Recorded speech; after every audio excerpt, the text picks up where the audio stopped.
Hello and welcome to Voices of Parenting podcast. I am so glad you're here. My name is Mussi Diskin. I am an advanced nurtured heart approach trainer. I am a parenting coach. I am also an inner wealth coach, which means that I help people rediscover and connect to the people that they truly were all along, but may have gotten forgotten along the way. So to find out more about me and what I offer, you can check out mussidiskin.com, contact me through there, respond to this podcast, find me on social media. I would love to connect and I would love to hear your feedback.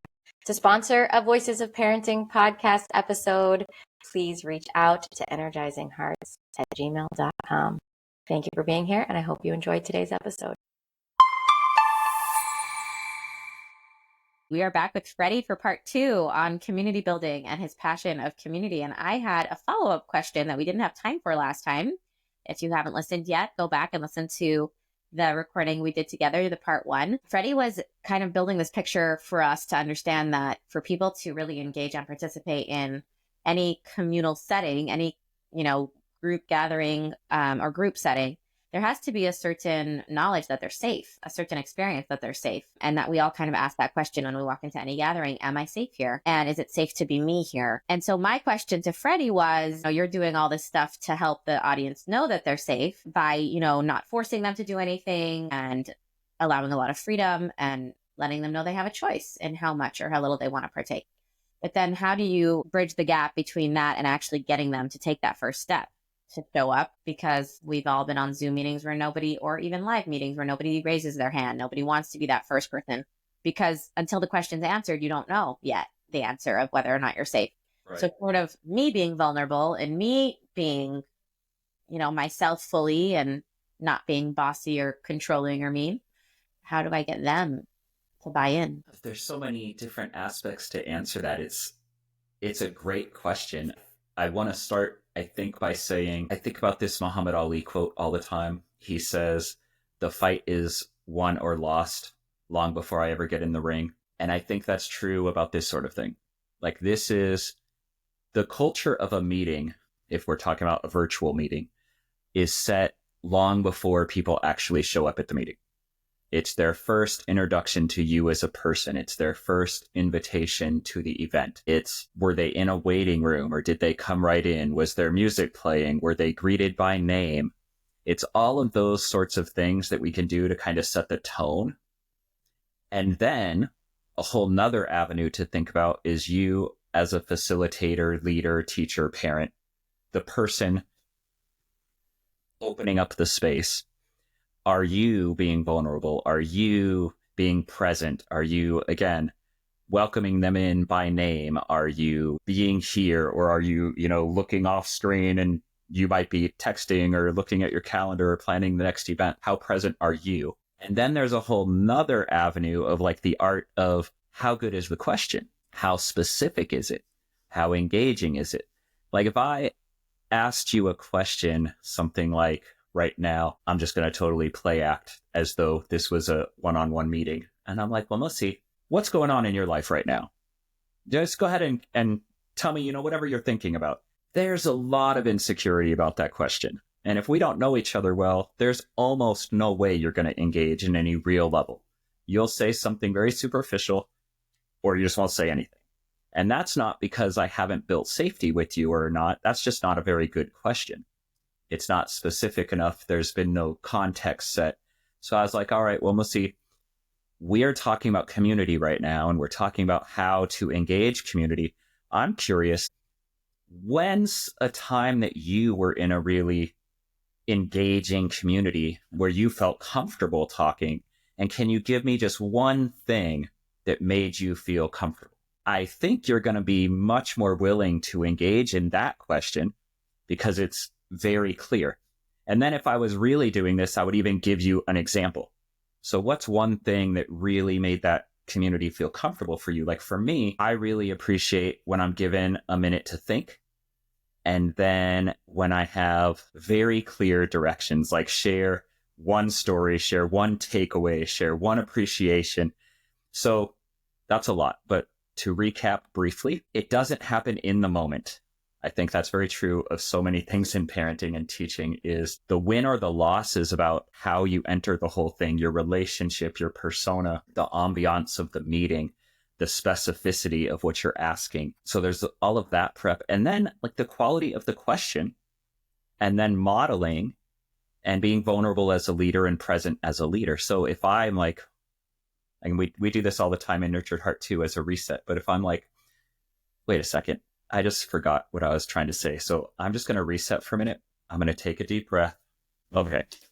What I wanted to communicate to you, like, and that was again, play acting. But when I show you that it's okay to do that, that has a psychological impact of helping you feel more comfortable in the space.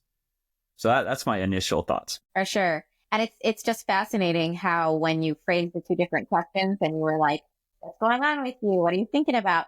And I love to talk. I could usually think of something to say, like I'll usually lean into, especially with someone I know well, but even probably someone I don't, I'll find something to talk about.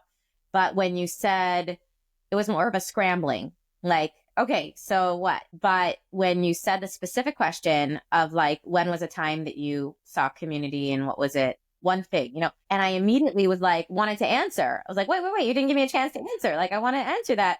It was so inviting, which also like plays into like, I don't know how to get it right if it's so open-ended because I don't really know what you want. And I guess we have this innate understanding of the safety or the need for approval. I don't know, like biologically or, psychologically or whatever. And if it's a good thing or a bad thing or it just is, but this sense that it's not safe really to not have any understanding of expectation because I don't know what your reaction is going to be if I get it wrong. And I don't know what my place is going to be if I get it wrong. I think we want to do well and we want to get it right. I think there's that. I think there's really well, I have a couple things to say. One is, I think we as the facilitator or again, parent, teacher, leader, have to really do the internal work ourselves with our expectations and our intentions. Are we making assumptions? Again, we talked last time about camera on or camera off. I know as a teacher, it's incredibly disheartening to talk to a bunch of blank squares. And it's really hard when you don't get the facial expressions, you don't feel any human connection, even though it's over a screen. But I also know I teach some at-risk families in the southern border of Arizona, mostly poor-ish families who are brown and black. And, there's a lot of reasons their camera might be off. In some, and I've watched teachers make all these assumptions. These kids are lazy. They're playing around on video games. They're not even here. They're just trying to get credit with it. I'm like, but when you actually look into it, and sure, that may happen on occasion, but more often than not, these are kids who, and again, this is even going back to COVID a little bit, but it's still true now. They're actually taking care of their younger siblings. They're not wanting to distract that the pet or their out of work stepdad is wandering around in his underwear in the background. Like there's so many reasons that are really actually tragic. And if we open ourselves up to it, it can build the relationship and the safety. Like, I'm so happy that you're here. I understand you have to have the camera off, but I see what you're writing in chat. I appreciate that you're here even through all the distractions. I'm building that safety as opposed to already judging them negatively.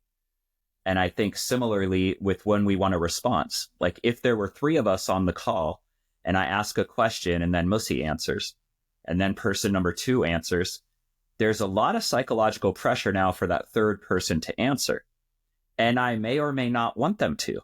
So maybe I need an answer from them and I would have to say, person 3, do you have anything to add? Or I want to say, I want to open up space for you if you do have something to say, but it's absolutely okay if you don't. And I want to say that into the group because, again, like your point, we want to fit in. We want to get along. I want to say one more thing, though, about the quality of question, because you brought that up. And I do think we don't give that enough credit. So again, my expertise is generally with teenagers, and I'm thinking about teachers and parents so frustrated. Hey, what'd you do at school? Nothing. Anything exciting? It's hard to get anything but a monosyllabic grunt out of a teenager often. But I've noticed that that's just because those are horrible questions for the same reason that we ask. We're not really interested and engaged in that. We're just kind of asking it out of routine, and there's nothing exciting about it. So if we were to change, like, what'd you do at school today? Or what homework do you have? If we said something like, and I just like to play with stereotypes too personally, but what was the funniest thing that happened at school today? I very seldom have a teenager that doesn't want to respond to that. If today was a meme, what would the meme be? And actually, can you find it and send it to me? Now I'm actually getting them on their phone in their element to me. Again, I've very seldom seen a teenager that doesn't like, oh my gosh, this is amazing. Of course I want to find this meme and send it to my dad. So again, we can build character qualities too. Like, did you do something that was just really kind today? And can you tell me about that? Like, there's so many ways, but we just we're busy, right? I'm not trying to condemn parents. Like, we're trying to do the dishes and make dinner and go grocery shopping. And so we're just like, hey, how was school today? And we just kind of throw it out there. But it's like fishing, if the bait's bad and or the location or the timing is bad, you're not going to get any bites. And it's not the fish's fault.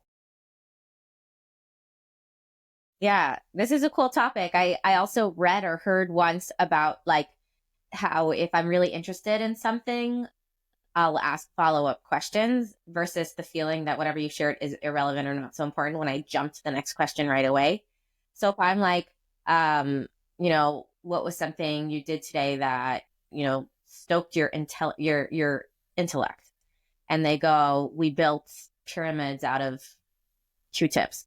And, and I'm like, and what was something that you did that was funny? So I've lost an opportunity there because they brought something to the table and I didn't take the time to kind of examine and engage and receive and lean into what they brought to the table. Whereas I could have been like, pyramids out of Q-tips. Ooh, I want to hear more about that. Especially since it was in response to stoking your intellect. So apparently that was a tricky thing. Tell me more. Like, what was the process and how did you do it? And what did you find out? And what did you learn?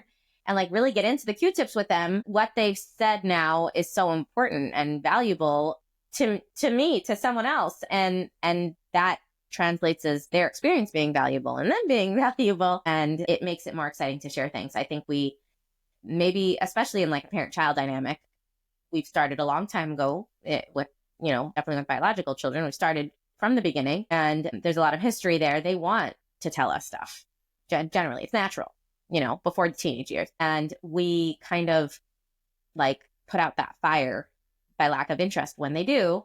So it's like, because like, you don't really care. You're just like asking me because you should. I don't really want to answer. So like, let's both be happy and move on. But if there's a genuine curiosity in really trying to understand and really trying to pull apart or even like their opinions, especially if they ask an opinion that maybe strikes you as different than yours, it's like, wait, like I want to understand you. I want to get that. Tell me more. What's they thinking that brought you there? So yeah, the question design in the first place and then how I respond is equally going to direct the conversation and direct the relationship further. 100%. I want to add one thing that I think could be helpful, which is you're talking about the content of what they share and how I respond, like a follow-up question, like if they pique my interest. And absolutely, we can also take a step back and deal with kind of the process or the relationship and not the actual content. I think reflecting back what we heard or just simply reflecting our appreciation. Oh man, thanks for telling me that. I really appreciate hearing about your day. So now I'm not necessarily responding to the content of what they're saying, which also can add safety. I'm not going to critique or judge as exciting or boring or it interests me or it doesn't. I'm simply wanting to talk about relationship. Like, here we are. I asked you a question. You heard my question, thought of an answer, decided it was important enough to share back with me, and I really appreciate that. Again, especially if it's a teenager, I might even say that. Like, my son's name is Ray. He's 24 now, but I'm imagining back a few years. Like, Ray, I know you're trying to get ready for soccer. You're trying to get your friends to understand different things. You're worried about homework. You're trying to eat. And dad is here asking you this question, but you took the time to actually try to get me to understand this thing that happened to you in science class today. And that's awesome. I hope we talk about it more, when we have time or something like that, where, again, I think I made the point. I just want to restate. I can engage in the content of what they say, and that's a great field to play in. But sometimes it's just that we're actually having a relationship, and I want to appreciate that. And that's all I'm trying to get out of this exchange. I don't really want to judge or have them feel judged about the content, because then they start, perhaps, again, not all the time, but maybe they start trying to say things they think will interest me, or they don't want to say something because they know it won't interest me. And what I want them to feel is anything that you want to say with me or to me interests me, because I'm interested in you sharing with me, not the thing that you're sharing. So, yeah, that's beautiful. That's beautiful. And I will say, because I've been playing with this lately, I've noticed that when somebody says to me, and maybe this is just my own, BS, not radar, but judgment from my own, like past experiences or whatever. But I noticed that when someone says to me or to someone else, wow, yeah, thanks for sharing that, doesn't land as authentic with me unless they share something, even if it's one nitty gritty detail that was shared, that reflection back. Because I could say, oh yeah, thanks for sharing that, without actually hearing a word you said. And I automatically judge that or doubt that you really heard me. Like, wait, but did you really hear me? Like, or are you just being polite, But then when you said to Ray, like in this play by play here, when you said to Ray, thank you for, you took the time, you stopped, you had soccer and you stopped and you took the time to answer my question. You gave all that sort of what we call in nurtured heart evidence, like all that evidence of, and in other places we call it evidence too, the evidence, the detailed evidence of why I'm saying what I'm saying, why I'm appreciating what I'm appreciating it. It makes me open to believe you, because I can't deny it. I can't get defensive against it, because you've proved that you've listened, or you proved that you actually appreciate something that happened because you said it. You said the details of it. So that helps a lot too. I think this was a very practical conversation for parents to have that kind of intention to think about the design of questions and the design of conversations, and making sure that we're taking the time to lean into really opening that space for connection, opening that space for the other to lean in. I'm curious if you had any tips, because I know you have such a wealth of experience as a teacher and an educator. You were saying about how it starts before, it starts before the question, it starts before the meeting, it starts with that very first interaction. What tips would you have for teachers to create that safety in a more, as conventional setup as you're willing to go? Just because I know that so many of us still struggle with schools that are set up in the conventional model, where it's a lot of frontal and that's it. And you see this kids from the time the bell rings till the time the bell rings, and that's it. What would set up a teacher for success in this way? I think it's checking your intentions again and what you want. For me in a classroom, and I taught in traditional classrooms a lot before I had the freedom to kind of design my own school and curriculum more. But it's how you give directions. It's how you model. It's what you're wanting from the students. So I would say something like, right from the get-go, from the syllabus, from the first day when I was doing parent orientation and we were describing the class, to the first time in class, to it has to be something that's real. Again, the evidence. It can't be just something I say. We lose a lot of power when we say we're going to do something and then we do something different. So it has to be real. But I would say something like, to me, which you might get from this conversation, I want to hear people's voices. So I'm going to say right from the get-go, some of you are more outgoing. Some of you think through things verbally, and every time I ask a question, your hand's going to shoot up, and that's great. Others of you, you're more shy. You want to think about things more. You're not comfortable saying it out loud. So frankly, I'm not going to care if you raise your hand or not. When I ask a question, I'm going to call on just a name. And if your hand's up, I might call on you. If your hand's not up, I might call on you. I'm just going to trust my gut in the room to who I call on. But then I also want you to know, when I call on you, you're not on the spot. You're perfectly fine to give an answer or a thought. You're perfectly fine to pass. I'm okay with that. But you have to say, Mr. Mendoza, I pass. And then I'll say, absolutely. And you don't need to tell me why. And I'm not going to judge it negatively. But I am going to notice you're a human being in my room. Like if you pass 3, 4, 5 times in a row, I'm going to ask you about that. I'm going to try to find a way that we can work through that. But I'll stop there for now. So that's one way where I've said the expectation clearly. I've broken a lot of patterns that they've had, because I'm a high school teacher, so they've had years of this already. There's the loud ones that raise their hand, answer all the time. There's the quiet ones that try to hide away, and I've blown that paradigm out of the water. But I've also given the freedom, like if I call on you, just pass. And again, I don't even want to know why. You don't even have to think of an excuse. It's okay. You're a human being and you're allowed to pass if you want to pass, so that's one example. But I would have already told that to the parents. I would have already written that in the syllabus. I would already have explained this multiple times. There's some kid that would be so infuriated that they raised their hand and I didn't call on them. There'd be some other kid who's in the back who hasn't raised their hand in years and has never got called on, and they're not used to being engaged in that way because they know they're not going to get called on. And I've addressed kind of all of that. And it's no magic pill, right? There's still going to be people who are frustrated with that. There's still going to be participation issues. But for me, it feels better. And I've seen kids understand, like, I have to be actively engaged here because it's the whole setup of the room. I can't just sit in the back with my head down, and I can't just, be really active for the first 10 minutes and then say, well, I got my participation points today, so now I can sleep. So that might be too down the rabbit hole of teacher. I don't know, but I hope that answers your question. Yeah, I know. I actually love that. And we're closing up on time here, but I'll just end with this. The parallel to what we were talking about with parenting, because just like we said that the design of the question is so important with the parent conversation of like, not just how is school today, but actually creating an invitation for some real response. The follow-up is just as important. Like what I said last time, I'm thinking about myself in high school or in other classrooms where there was this like fantastic sounding syllabus, this fantastic sounding presentation of what this year is going to be like. And everyone was just waiting to see, like, are they going to actually, do what they said? Or is that just they prepared over the summer, this like one thing? And then after that, all hell breaks loose. So that follow through of like, they're coming to that first class waiting for you to call on them without them raising their hand, or waiting for you to ignore their hand when they're waving it in your face.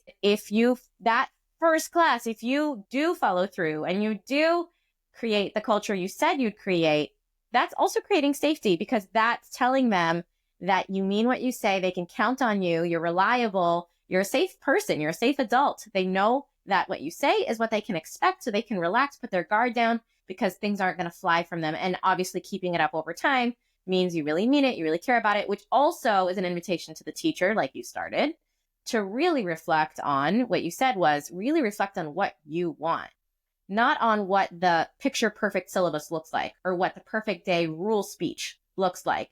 There are examples out there. There is what the typical classroom, what everyone, people are going to tell you, this is what you should say the first day. This is what you should do the first day. You got to start strong. You got to, be ready.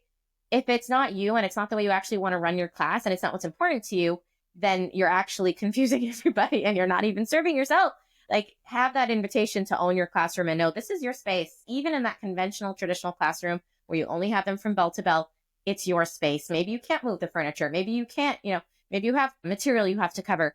But in regard to culture and like wherever the nuance lays, like take it, own it. It's yours. What do you really want? And then, yeah, I love that. Bring it to everybody. Bring it to the parents and to the syllabus, and to the students, and show up for it and live with it. And yeah, what a safe space to be in. Thank you, Freddy. This was really valuable. If anybody wants to find you and connect with you, what can they do? Search for me, mostly Facebook these days, also Instagram, but Freddy Mendoza. Yeah, I would love to talk about any of these things. Alrighty. Well, we'll put that information in the show notes, and thanks for listening. Hey, wait, don't go yet. Take a minute to find the beautiful quality that you have, that you appreciate about yourself.